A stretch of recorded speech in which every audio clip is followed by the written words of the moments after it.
오늘과 내일, 이번 주, 그 다음에 내일하고 다음 주 화요일, 수요일 4번 강의를 알차게 들어주시기 바라면서 우리 기성이 원장님 소개합니다. 자, 일동 봉숙 스승님께 대하여 경례. 반갑습니다. 향교에서 강의할 때도 어느 분이 하시든 간에 항상 그렇게 합니다. 어떤 코로나 사태에도 이렇게 건강한 이들 나오셔가지고 한 자리를 이렇게 하게 되니까 대단히 좋습니다. 네, 전부 다 거의 다 알고 계시다시피 저는 우리 동양 고전 인문학을 전문적으로 강의하는 강사이고 개인적으로는 4군데 학당을 운영을 하고 있습니다. 문협에서는 이제 한식 분과위원장을 맡고 있는데 한식 그래서 지난주 김종국 선생님 할 때보다도 좀 덜 나오셨는가 그런데 한식 이야기는 물론 하기는 하지요. 하기는 하는데 오늘하고 내일하고 4시간 정도에 걸쳐서 여러분들이 익히 들어오셨고 그랬던 그 인문과 인문학에 대한 이야기들을 쭉 이렇게 풀어볼까 합니다. 그러고 이제 다음 주하고 그 다음 주는 시가 속의 풍류라는 제목으로 우리 조선시대 때 또는 당송시대 때 훌륭한 시인들 그분들의 어떻게 활동을 이렇게 하시면서 삶을 이렇게 여유스럽게 물론 경제적인 차원에서는 굉장히 힘들기도 하셨겠지만은 정신적인 차원에서 얼마나 여유스럽게 이렇게 활동을 하셨겠는가 하는 것들을 쭉 이야기로 그것도 역시 2시간씩 해서 4시간을 풀어볼까 또 합니다. 자, 어떻든, 인문이라고 하는 것과, 그 다음에 인문학이라고 하는 것. 인문학이 밥 먹여줍니까? 네? 회장님, 인문학이 밥 먹여줍니까? 정신적인 밥을 먹여주죠. 우리 사무차장님, 인문학이 밥 먹여줍니까? 안 먹여줍니까? 그렇습니다. 인문학이 제 목소리가 꽤 큰 편인데 인문학이라는 것이 밥 먹여주냐 밥 먹여주지 않느냐 그 말이에요. 먹여주죠. 네? 밥 먹여줍니다. 안 주죠. 그런 논란을 지속적으로 하는 것은 별로 의미가 없습니다. 자, 저는 어떻게 판단을 하느냐면은 순간적인 바로 직접적으로 순간적인 밥은 안 먹여준다 할지라도 장기적인 차원에서 보면은 인문학은 100% 밥을 먹여준다고 그렇게 결론을 내립니다. 우리나라가 지금 현재 교육 제도를 보면은 철학 교육이 있습니까 없습니까 학교에? 있습니다. 대학 말고? 없습니다. 대학은 초등학교, 중학교, 고등학교가 철학 교육이 있어요? 없습니다. 없죠. 철학 교육이 없습니다. 굉장히 이것은 지금 문사철이 여전히 그건 놔두고라도 굉장히 불행한 일입니다. 왜 철학 교육이 없느냐? 그것은 99.9% 일본 식민지 지하에서 일제 강점기 때 철학 교육을 만들지 않았어요. 현대식 교육이 들어오면서 그러다가 보니까 그 이후로도 그 영향을 받아가지고 현재까지도 우리나라의 초등학교, 중학교, 고등학교가 철학 교육이 없습니다. 그러다 보니까 지금 계신 분들은 철학이라고 하는 것은 나이가 들어서 언제 대학 다니면서 하는 것으로 그렇습니다. 제국주의를 표방한 나라들이 이렇게 식민지 국가를 건설을 했을 때 그 식민지 국가에 절대로 철학 교육을 시키지 않습니다. 왜?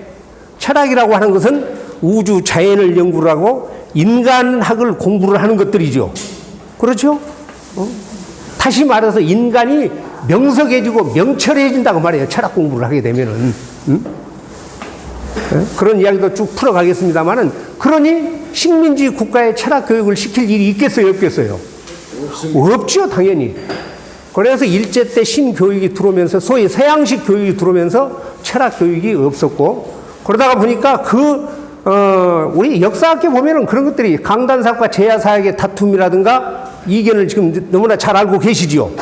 지금도 강단사학은 일제시대 때 있었던 식민지 역사관을 이어받고, 많이 이제는 이제 이렇게 희석이 되어 있긴 합니다만은 지금도 이어오고 있다는 데 대해서는 별로 이견이 없어요.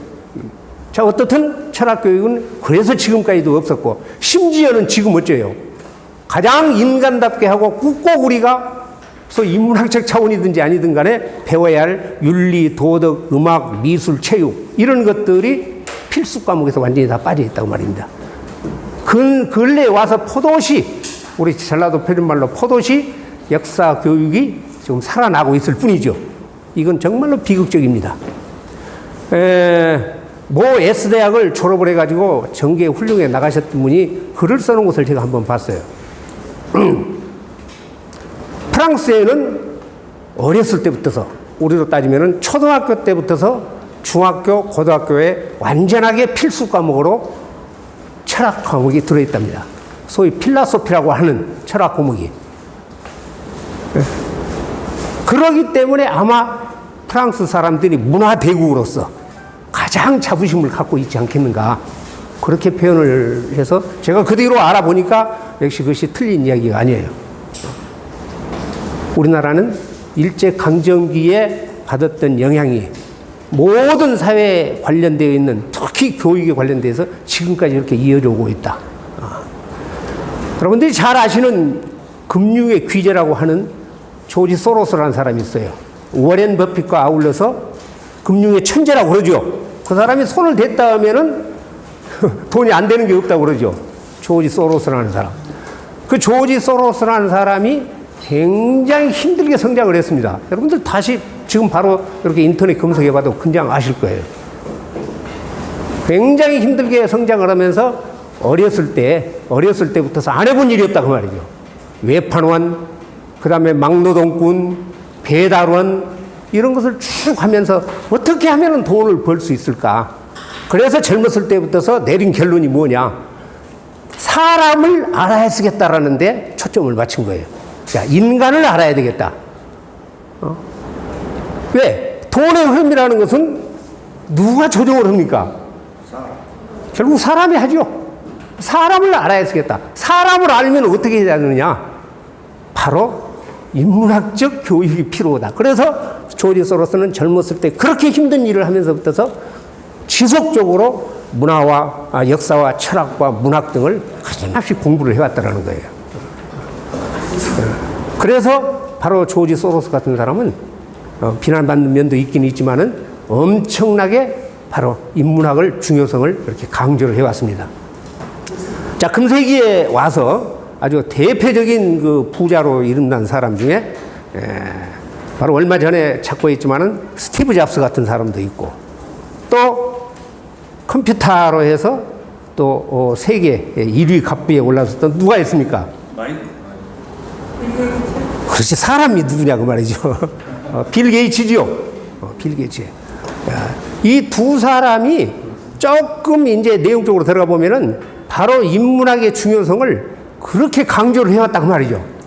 바로 스티브 잡스 같은 경우에는 어떤 강연에서든지 반드시 그렇게 이야기를 했어요. 저도 돌아가시기 전에 그분이 젊은 나이에 몇 년 전에 돌아가셨죠. 네. 돌아가시기 전에 인터넷 강의를 통해서 몇 번 이렇게 들어봤는데, 그분은 단순히 기술혁명이라든가 기술혁신으로만은 절대로 창조적인 어떤 아이템을 찾아낼 수가 없다. 바로 핵심 교양과 기술이 결합이 돼야 된다. 그래서 다른 사람들은 그것을 인간과 기술의 결합이라고 이야기를 했는데, 핵심 교양이라는 것은 무엇이냐? 역사와 철학과 음악과 이런 것들, 인간학에 관련되는 것들이에요. 이것이 바로 핵심 교양이라는 이야기죠. 그게 아니면은 창조적인 새로운 어떤 것들을 이렇게 만들어낼 수가 없다. 자, 스티브 잡스뿐만 아니라 아까 금방 말씀드렸던 누굽니까? 빌 게이츠 같은 경우, 빌 게이츠 너무나 잘 아시죠? 요즘에 최근에 그 뭐 이혼 문제로 해가지고 좀 깔짝지근하게 되기는 했지만은 그건 또 다른 차원이고, 빌 게이츠 같은 사람 어째요? 하버드 대학 2학년인가 3학년 다니다 중퇴했죠. 더 이상 학교에서는 배울 것이 없다. 그러고 집중적으로 문학과 역사와 철학에, 소위 우리가 인문학이라고 하는 것에 집중적으로 투자를 해서 공부를 해왔다는 이야기죠. 그것은 제가 지금 오는 것이 아니라 금방 한 다리만 건너서 알아봐도 여러분들이 다 아실 내용들이에요. 야, 그럼으로써 컴퓨터의 개발은 창조적인 생각과 어떤 마인드가 없으면 안 된다. 그것은 어디로부터 나오느냐? 바로 인문학적 소양으로부터서 나온다. 그 말이에요. 그러니 이것을 중요시 않을 수가 없는 것이죠. 그러면은 단순히 그런 새로운 창조적인 항목을 개발해 내기 위해서 기본 소양으로 인문학이 필요한 것인가? 그런 기술 분야만 그런 것이 아니라 우리가 알고 있는 문화적인 면이라든가 다른 예술 분야, 예를 들어서 미술이 되었든 음악이 되었든 그 다음에 또 다른 어떤 그런 분야들도 기본적으로 인문학적 소양이 필요하다 그 말이에요. 기본적으로. 그게 없으면은 감상을 할 수가 없는 것입니다. 여러분들 지금 여기에 있는 동양화 이렇게 보지요? 지금은 많이 관심도가 없어져서 이제 좀 덜 하지만은 저걸 감상하는 방법이 있어요. 그래서 동양화는 보는 것이 아니라 동양화는 어떤다고 그래요? 읽는다고 그렇습니다. 그림을 보고 읽어야 됩니다. 그런 안목이 어디에서 나오느냐? 다음에 혹시 기회가 있으면 제가 동양화 읽는 법, 소위 한자로 하면 읽을 독자, 법법자, 독법에 대해서 한 2-3시간 정도 말씀을 드릴 기회가 있을지는 모르겠습니다만은 그렇다는 이야기죠. 여러분들 혹시 피카소라는 그 아주 불세출의 추상 화가가 됐던 제르니카라는 그림 보신 적 있습니까? 제목을 이야기하면 별로 기억이 안 나지요. 그런데 지금 바로 피카소 제르니카 찾으면은 딱 떠요. 그 큰 화폭에가 이상하게 동물, 사람, 할 것 없이 반토막 난 사람, 뭐 그냥 찢긴 사람, 그런 것들이 그냥 뒤엉켜져서 나와요. 그런 그림 기억나시죠? 좀 이따 끝나고 바로 한번 찾아보세요. 그런데 그 그림을, 근데 그것은 스페인에서 아주 국보적인, 피카소뿐만 아니라 그 그림도 국보적인 차원으로 이렇게 대접을 받고 있는 그림이에요. 그런데 그 그림을 아무런 기본적인 상식이 없이 보면은 이해를 할 수가 없어요. 이해를. 이게 뭐예요, 이게? 보면은 아주 깊이 있게 들여다보면은 비참한 그런 인간 군상들이 그려져 있습니다. 그런데 그 그림을 감상을 하려면은 피카소라는 사람의 생애와 그림의 세계도 이해를 해야 되겠지만은 바로 1937년 전후로 해가지고 일어났던 스페인 내전 아주 비참했다고 그렇습니다. 그 다음에 연이어서 스페인 내전에 연이어서 독일 나치가 스페인을 침공을 합니다. 그 침공을 해가지고 제르니카라는 시를 폭격을 했는데 아주 아비 귀한 우리말로 이야기하면 그걸 갖다가 담아냈다고 말이죠. 피카소라는 사람이. 그러니까 스페인의 내전과 나치의 침공, 그걸 역사적인 상황을 이해 못하면 그 그림을 감상할 수 있습니까? 없습니까? 없는 것이죠. 없는 것이죠. 아까 기술의 세계와 인간의 세계, 과학적인 문제뿐만 아니라 이런 예술의 세계에서도 그렇다고 말이죠. 여러분들 우리나라 선조들 조선시대 때 좀 더 구체적으로 말씀을 드리면은 제일 여러분들 기억에 남는 그림 하면은 뭐 여러 가지가 있겠죠. 안견의 뭐 몽유도원 누가 됐든 겸재 선생이 되었든 누가 되었든 또 근현대사에 오면은 의제 허백년 선생 그림이 되었든 그런 것들 그림이 나죠.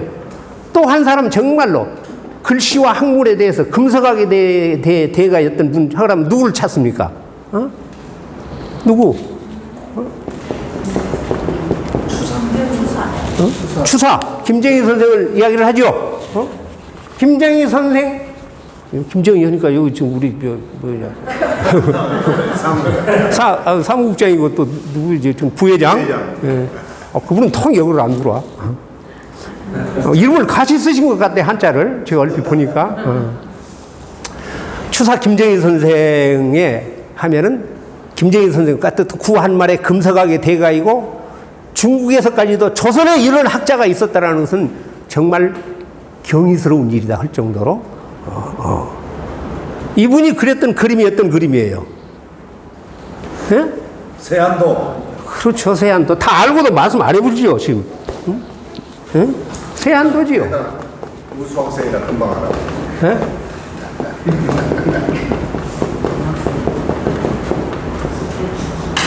야, 세안도. 도자 이렇게 쓰니까 좀 그렇습니까? 알아. 또 가서 저 사람이 그냥 뭐 저 입구 안에다가 그냥 한글로 도자 써버려서 도라 그러더라.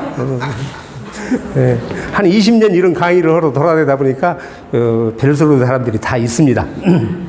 자, 세안도가 생각나죠? 세안도. 지금 세안도면은 국보로 정의되어 있죠? 국보 매도.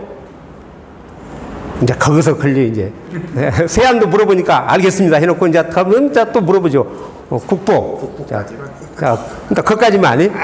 매도. 이제 또 대답을 하면 더 깊이 이제 들어갑니다. 계속해서. 국보 185로 정해져 있어요.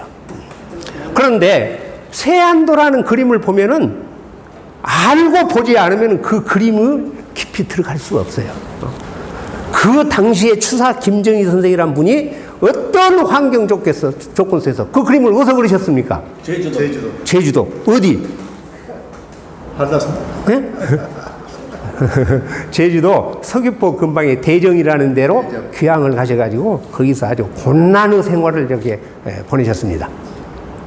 자, 제주도에서 귀향 가시면서 그 당시에 귀향 생활을 이렇게 하면서 유일하게 벗삼을 수 있는 것은 글씨 쓰는 것하고 책을 보는 일이에요. 다른 거 없죠. 나올 수가 없으니까.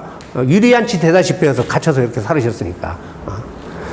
그런데 단 한 사람, 단 한 사람은 더 되겠지만은 단 한 사람이라도 괜찮아요.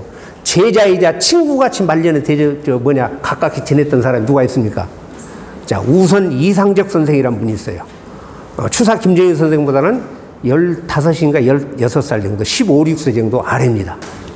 그런데 원래 역관이어가지고, 역관은 뭐예요? 조선시대 때 통역을 하는 사람이죠. 역관으로 해서 중국 청나라를 왕래를 이렇게 하면서 많은 서적, 그래가지고 그 금은보배 같은 서적들을 추사 김정일 선생한테 이렇게 보내주고, 그 다음에 어떤 때는 본인이 직접 지금부터 100년 전인 200년 전에 배 타고 제주도 간다는 것은 그건 죽을 각오를 하고 가야 됩니다. 요즘같이 무슨 그냥 뭐 2만 탔고 뭐 이렇게 타고 가는 것이 아니니까.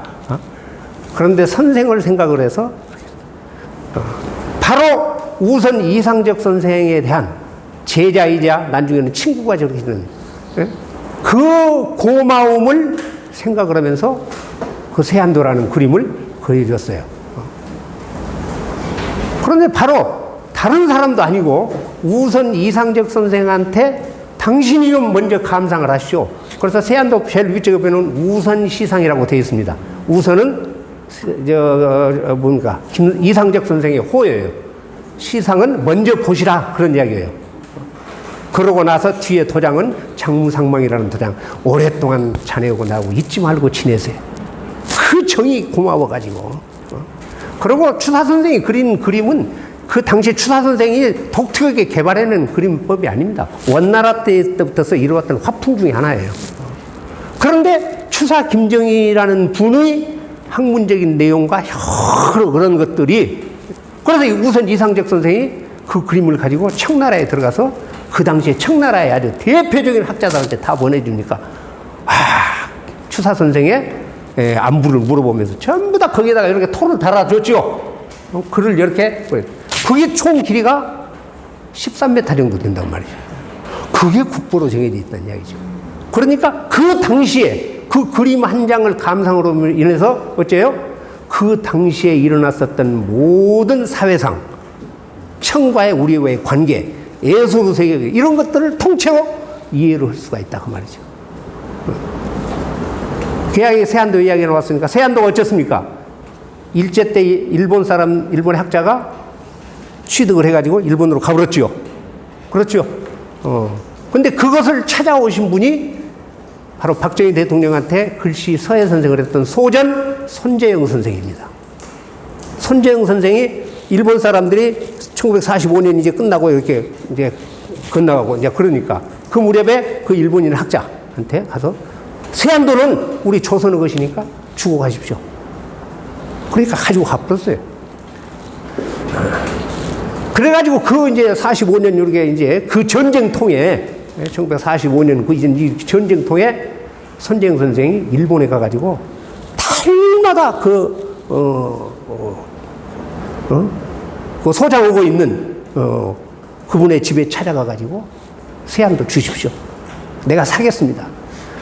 그래서 몇 달을 그렇게 하니까 질려가지고 이런 정도로 생각하면은 세안도를 보관할 만하다 해서 손재영 선생한테 돈을 주고 한 것이 아니라 그냥 가져가시오. 그리고 다른 추사 선생의 그림까지도 이렇게 여러 가지 작품들을 주었다고 말이죠. 그래서 우리나라로 다시 건너온 거예요. 자, 세안도는 감상을 하면서 그런 내용뿐만 아니라 거기 글에 논어의 한 귀절이 들어있어요. 세한 연우지 송백지 후조야라는 말이 들어있어요. 자, 거기까지 하면 시간이 너무 많이 걸리니까 세한, 거기서 세한이라는 말이 나왔어요. 세한 연후지, 날이 추워진 후에야 안다 그 말이에요. 무엇을? 송백지 후조야. 잣나무하고 소나무는 그 푸르름이, 다시 말해서 말라버리지 않고 푸르름을 유지하고 있다는 것을 알 수가 있다. 다시 말해서 무슨 이야기입니까? 곤궁해 봐야만이 사람 기운질도 알고 전생활이 좋았다라는 것을 알 수가 있다는 이야기예요. 그렇죠? 곤궁해 봐야만이. 세한, 추워봐야만이. 그래서 그림을 보면은 어째요? 완전히 그냥 그 설경에다가 그냥 뼈다구만 있죠? 다 이렇게 져버리고. 그런데 잣나무 두 그루하고 소나무 두 그루가 그려져 있다고 말이죠. 그러면은 너는 자한편에 나오는 세한 연우지 송백지 후조야란 말의 의미를 또 한편으로는 새기지 않으면은 역시 감상하는데 대단히 어려운 점이 없지 않아 있습니다. 이래서 우리는 예술품 하나를 감상하는 데도 있어서 기본적으로 역사적 의미와 또 다른 문화적 의미 그런 것들이 아울러서 다 내포되어 있기 때문에 작아진다. 우리가 인문학을 공부하는 이유는 바로 거기에 있습니다. 그러니까 돈이 되는 문제 정도가 아니라. 그러니까 아까 어떻습니까? 당장 인간과 핵심 교양과 기술의 만남 뭐 그런 것들은 아까 제가 말씀드렸듯이 당장 순간적으로 지금 당장 순간적으로 돈이 되려면 어디에요? 밖에 나가서 일해야 되죠. 그것은 아닌가 몰라도 장기적인 차원에서는 국가의 아까 조지 소로스 이야기도 제가 예를 들었고 국가적인 부를 형성을 하고 튼튼한 문화의 대국으로 요즘에 그러죠. 돈벌이 할 수, 나라가 돈벌이 할 수 있을 만한 그 대표적인 것이 관광사업, 그 다음에 문화적인 이슈를 불러일으켜가지고 사업화시키는 거. 그렇죠. 우리가 외국인들을 초청을 하고 이렇게 하려면 뭘 살려야 되겠습니까? 그렇죠. 다른 건 별로 없어요. 우리가 큰 공장을 보여줍니까? 아니면 뭐 엄청나게? 아니죠. 문화적인 면들. 안타까운 일들이죠. 그런 것들이 제대로 이렇게 활성화가 되지 않았다는 거. 저는 그래서 오래전부터 저뿐만 아니라 다른 몇 사람도 그러는데 이 광주권 오면은 외국 사람들이 광주 오면 볼 것이 없다고 그러죠. 그렇지 않죠. 시가 문학에 아주 산실인 담양이 있고 가사문화권이 있고 대표적으로 이게 살릴 수 있는 거. 규모는 조그만할지는 모르지만 그래서 손바닥만한 나라에서 손바닥만한 군에서 손바닥만한 시에서 각기 놓을 게 아니라 무등산을 중심으로 해서 광주, 담양, 화순 세 군데가 공동으로 무등산 관광을 문화적으로 개발을 해야 됩니다. 그렇지 않으면 먹고 살 길이 없어요. 광주 뭘 보러 옵니까? 중국 사람들은 없는 것도 어마어마하게 크게 만들어 놓죠. 어마어마하게. 더 이상 설명할 길이 없어요. 야, 그런 면에서 보면은 우리나라의 정책을 위반하고 정치를 하고 있는 사람들, 뭐 학계까지는 놔두고라도 얼마나 문화적인 소양, 인문학적인 소양이 부족한가. 아주 단적으로 한 2달 전에 나타난 사건이 하나 있습니다. 아주 개망신 뒤집어 쓰고 들어간 사람들이에요. 얼마 전까지만 해도 제가 실명까지 걸어놓으면서 절대로 그런 사람 정계에 내보내지 맙시다라고 이야기했는데 이제 그것이 한 2달 지나니까 인신공격이 되는 것 같아서 제가 기본만 말씀드릴게요. 아마 여러분들 이거 알고 계신 분 별로 없을 거예요. 자, 4월 22일 날 우리나라 교육법을 개정을 하자고 국회에 발의를 했던 국회의원이 있어요. 해필 왜 이 지역 국회의원이냐 그 말이에요. 그러고 그 사람이 발의를 하니까 동참이 12명이 동참을 했어요. 이 지역에 민 따라가는 당 소속에 또 그 선두에 그 교육법을 개정을 하자고 이한 사람이 성씨가 또 민 씨예요. 누구라고 이야기 않겠지만 또 저쪽 동네에 또 신누구도 또 참여를 했다고 그래요. 이건 너무나 안타깝고 이건 불행스러운 일입니다. 자, 뭘 개정을 했느냐? 우리나라 교육법의 기본적인 이념이 무엇인지 아십니까? 홍익인간이죠. 홍익인간. 홍익인간 아래에 제세이화라는 말이 들어가 있어요. 자, 복잡하니까 홍익인간. 홍익인간. 지구상의 어느 나라의 교육법을 받더라도 이렇게 훌륭한 교육 이념이 들어가 있는 데가 없습니다. 그리고 다 아시다시피 지금 단군의 역사는 실질적으로 있은 역사지요. 일본 사람들도 1800년도 말까지 단군이라고 하는 역사는 조선에 이미 있었다라고 나왔어요. 그런데 일제강점기 때 싸그리 것이 신화로 바뀌어버렸죠. 그걸 지금도 신화라고 이야기하는 사람들이 있어요. 그 단군의 이념이 바로 홍익인간 제세이화입니다. 홍익인간. 글자 그대로 보면은 인간을 널리 이익으로 한다. 이런 어마어마한 인류의 적, 인간 사랑. 그런데 이 홍익인간은 단순히 여기 인간. 얼른 바쁘다 보니까 빠졌어요. 이해합니다. 회장님 알면서도 좀 이따 가가지고 뭐 문자를 써놓고 간자로 읽어불더라고 또. 얼굴 딱 여기 나타나는데 뭘 그래. 요건 여러분들 인간을 널리 이제 이렇게 이롭게 한다는 단순한 의미만 들어있는 것이 아닙니다. 제가 다음 주에 풍류에 대한 이야기를 할 때 아마 이제 조금 자세히 말씀을 드리겠지만은 여기에서 홍익이라고 하는 것은 인간이라고 하는 인간 세상. 인간 세상은 모든 군생들, 인간을 포함한 모든 생물들, 모든 동물들이 다 살아가는 세상. 이걸 널리 이롭게 한다는 아주 어마어마한 그런 철학적 내용이 들어있어요. 이렇게 아까 금방 말씀드렸지 인류애적 내용을 포함하고 있는 교육 이념은 세계 어느 나라의 교육법에도 들어있지 않습니다. 이것을 빼고 이것을 빼자. 그리고 국민이란 말도 빼고 민주시민이라는 말도 내자. 여러분 국민이 큽니까? 시민이 큽니까? 물어본 놈이 그러죠?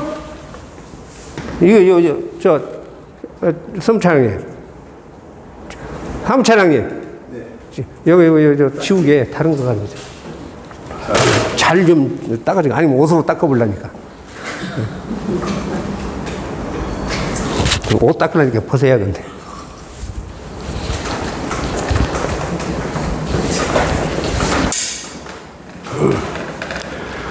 자, 그런 내용들로 이렇게 봤을 때 우리나라 정치인들이 좀 싸잡아서 말씀드려서 좀 미안합니다만은 얼마나 기본 소양이 부족하냐고 말이죠. 기본 소양이.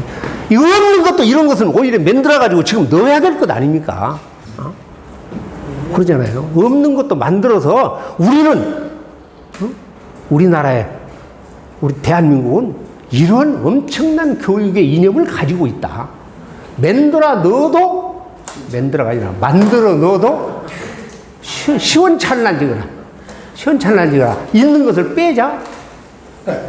거기에 12사람이나 동조를 해가지고 4월 22일 날에서 4월 23일 날 발의를 했던 내용이에요.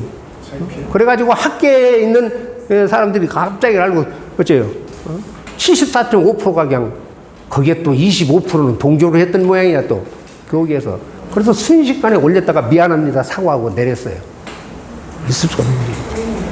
그것은 달리 표현할 방법이 없어요. 무식한 거예요. 무지한 거예요. 그것은. 우리는 그런 것을 무식하다라고 이야기를 합니다. 아무리 설명을 해도 이해가 안 돼요. 우리나라의 정치인들이 그런 정도의 수준이라는 것. 아까 금방 말씀드렸듯이 싸잡아서 이야기해서 조금 미안한 감이 없지 않아 있지만은 간단한 문제가 아니에요. 정말 우리나라에 제대로 된 정신의 세계사가 이렇게 쭉 형성이 되어 있다면 어찌해야 됩니까? 바로 정치인에서 퇴출시켜야 됩니다. 온 국민들이 전부 다 서명을 해가지고 이런 사람들이 어떻게 정치를 하겠느냐. 너무나 안타까운 일이에요. 여러분들 꼭 앞에 성씨를 기억을 해가지고 저는 그분하고 자리도 온 적이 있지만은 그랬어요. 그렇게 기본적인 소양이 부족한 줄은 꿈에서 생각하지 못했습니다. 인문학 교육으로 별도로 시켜야 쓰겠습니다. 이런 데 나오라 해도 안 나오잖아요. 바쁘다고. 아니, 퇴출시켜야 돼. 퇴출이 다 돼. 자, 인문학이니까 굉장히 어렵게만 생각하는데 사람 살아가는 도리를 배우는 학문들입니다. 그렇죠? 예. 자, 그런데 이러한 것들에 대해서 뭐 이야기를 하면은 사업이 바빠서, 물론 사업이 바쁘니까 못 오죠. 뭐 저녁에는 뭐 돼? 술 먹고 고스톱 치느라고. 그거 바쁘죠, 바쁘기는. 공자님도 그런 말씀을 하신 적이 있어요. 멍청하니 하루 종일 퍼먹기만 하고 앉아있는 것보다는 차라리 바둑이나 장기라도 튀어라. 너무 말이 좀 거칠었습니까? 하다 보니까 그러게 돼요. 그런 내용들이죠. 자, 인류 역사를 보면은 이렇게 획기적으로 인간의 정신의 세계, 문명의 세계가 변화된 시기가 있습니다. 언제라고 보십니까? 자, 인류 역사를 일반적으로 5,000년, 6,000년 정도 보죠. 물론 이제 9,000년, 10,000년 이상 이렇게 이제 보지만은 현재까지는 일반적으로 그렇단 말이죠. 황하 문명, 이집트 문명, 메소포타미아 문명, 그다음에 나일 문명 뭐 이런 것들이 되게 5,000년, 6,000년 정도 됐으니까 그걸 중심으로 보면은 자, 5,000년 정도를 보고 봤을 때 언제 인류 문명이 획기적으로 변화를 일으켰겠습니까? 어느 시기에? 르네상스. 2500년 전. 2500년 전. 그렇죠. 2500년. 르네상스. 또. 네? 산업혁명? 산업혁명. 대개가 지금 우리 선생님은 2500년이라고 이야기하는 것을 어디서 보셨던 것 같네? 공자. 네. 성과. 예? 아까. 뭘 갖다는 2500년 전이라고 그러셨기 이야기. 예. 어디서 보셨죠? 안 봤습니다. 안 봤어? 대단하네. 이런. 아니, 나와서 하십시오, 이제. 더 이상 못 올 것 같은데. 그래요. 보는 시각마다 틀릴 수가 있습니다. 그런데, 일단 2500년 전후를 이야기를 해요.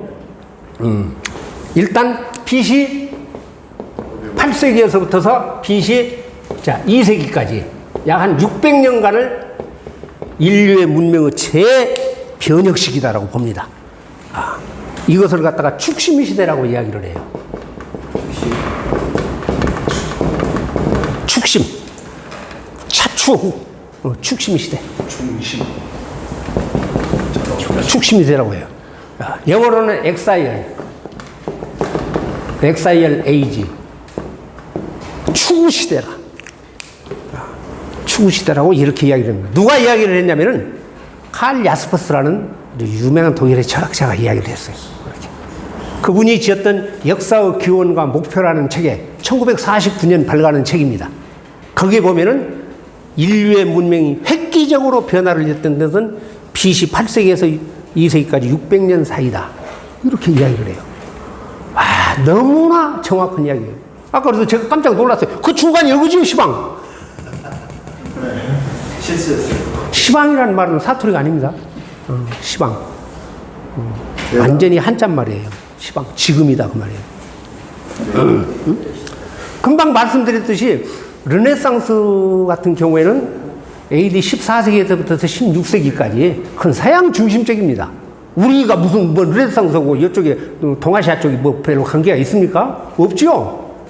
관계가 완전히 없다기는 그래도 중세라는 900년에서 1000년 정도의 암흑의 시대에서 소위 암흑기라고 이야기했던 그때는 신중심적인 신본주의적인 것이겠으니까 이제 그런 쪽으로 나름대로 문화가 형성이 되어 있었지만은 인간 중심적인 소위 인문주의적인 인본주의적인 이런 차원에서는 아니었다 그 말이에요. 그게 어쩌습니까?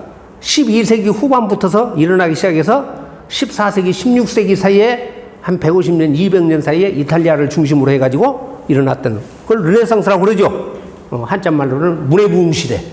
그건 그쪽 지역에 있었던 것이죠. 보편성이 조금 떨어져요.